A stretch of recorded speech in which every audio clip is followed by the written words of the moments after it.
And such is life. People live all these years going to the same job, making other people rich, and they die in their poverty.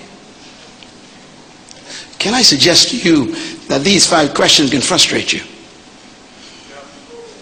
I spent the last 37 years of my life researching these 5 questions. That's why most of my books out there are selling so well, because I deal with the issues that touch the reality of who you are. We have to deal with these questions no matter how cute you think you are. That's why we fake it so well. We make people think we know where we're going and who we are, and so we put on other people. We go to places we hate. We walk around as if we know where we're going, and we go in circles. We drive the best cars to nowhere.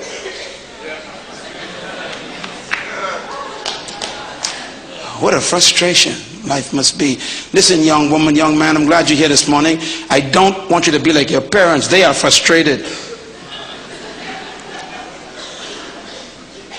It's rough. And so because we can't find these questions, we join gangs of people who don't. We join gangs, not like just street gangs. We get gangs called country club. It's a gang where people get together and they talk about nothing. No purpose, no destiny. That's why they got time to spend in a club. You were not born as an experiment. That's why I always tell people that the greatest tragedy in life is not death. The greatest tragedy in life is something worse than death, and it's life without a purpose.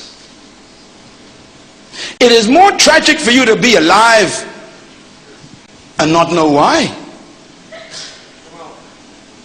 than to be dead and not know life. Because a dead man doesn't have to give a reason for his day.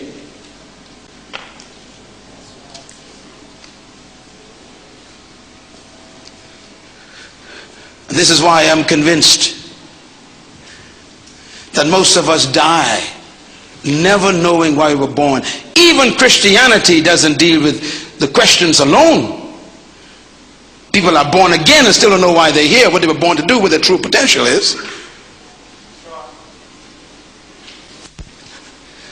One day I was asking God as a teenager, I said, oh God, what is the most important place on earth? What is the wealthiest spot on earth? And the Lord gave me an answer that blew my mind. First of all, I thought that the wealthiest spot on earth was the oil fields of Iran, Iraq, Kuwait, and the Oman. I thought that the wealthiest spot on earth was the diamond mines of South Africa. I thought the wealthiest spot on earth was the silver mines of Central America, the gold mines of South America. I thought the wealthiest spot on earth was the seas of the Bahamas or around the barrier reefs of Australia. I thought the wealthiest spot on earth was those beautiful mines in the Soviet Union where they make uranium. I thought that the wealthiest spot on earth was the wonderful deposits of precious stones in the world. But then the Lord told me that the wealthiest spot on earth is not the gold mines. It's not the diamond mines. It's not the oil fields. I found that the wealthiest spot on earth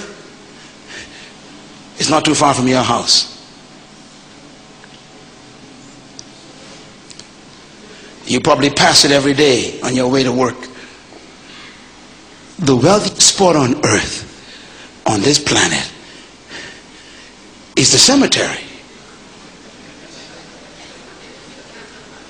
Why is the cemetery so wealthy? Because you see, buried in the cemetery are books that were never written. The cemetery is filled with music that was never played. It's filled with paintings that were never painted. The cemetery is filled with poetry that no one has ever read. The graveyard is filled with visions that never became reality. The cemetery is filled with dreams that died as nightmares. The cemetery is filled with businesses that never opened. The cemetery is filled with inventions that no one has ever used. The graveyard is filled with great men who died as paupers and alcoholics. The cemetery is a rich place. It's filled with great women who died as prostitutes and drug addicts. The cemetery is filled with solutions that no one has ever had a problem to solve. People have died with remedies that the world has never used because they died with the ideas in their head. The cemetery is filled with leaders that died as followers. The cemetery is filled with answers to questions that were never asked. The cemetery is a rich place.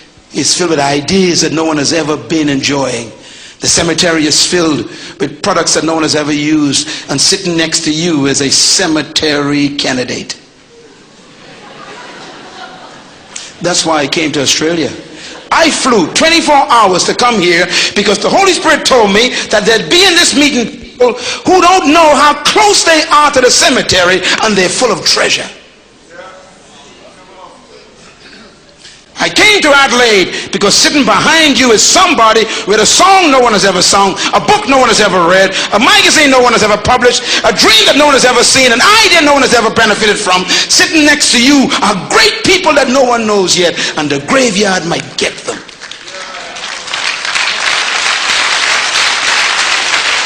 I came to Adelaide for this brief moment because I'm driven by a passion.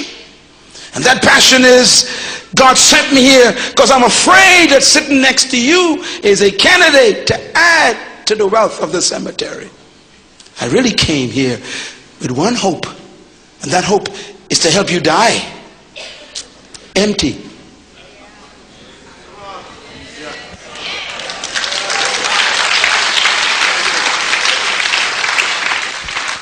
You were born to die like Paul the apostle. It is finished. I've finished my course. I've kept my faith. You're supposed to die like Jesus. I've finished. Die like Moses. I've seen it. Don't die old. Die empty.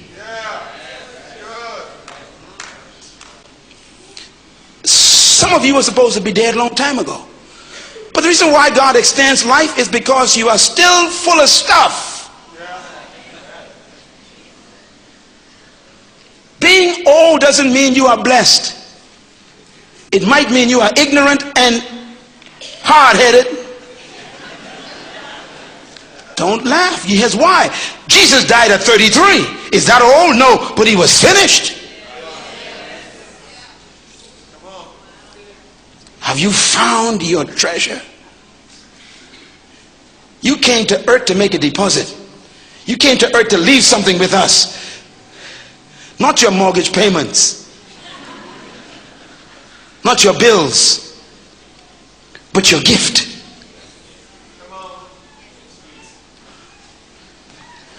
Tell your neighbor, die empty.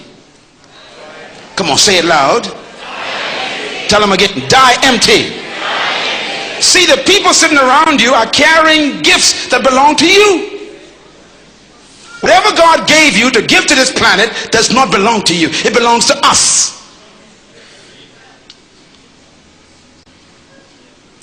What do you call this wealth in the cemetery? I found out what it is. Write it down. It is the word potential. The graveyard is filled with God's deposit of potential in human beings. They keep taking the dreams to the cemetery. And I came here, sent by God from a faraway country to tell you, you must not die full.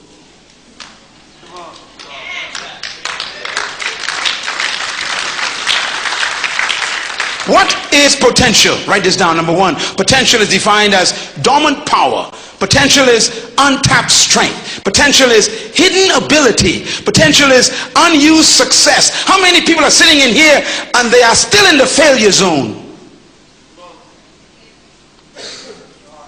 We haven't seen the real you yet. I know you're 70, but you still haven't revealed your true self yet. And the graveyard is getting closer. You keep procrastinating on the books that God told you to write 10 years ago, and the kids can't read them because you got them, and you're going to steal it from the generation. The whole generation is crying out for you to leave your gift for them. The reason why I work so hard, and I produced and done television work and built buildings and established schools and write books, why? Because I can't afford to rob the next generation. Procrastination is a thief of generations.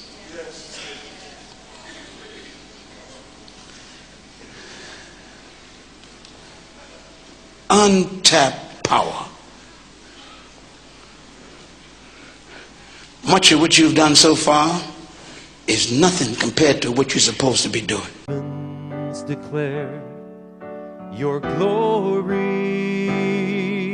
The nations bow before thee, and in this place let your praise arise. The Philippines is for Christ.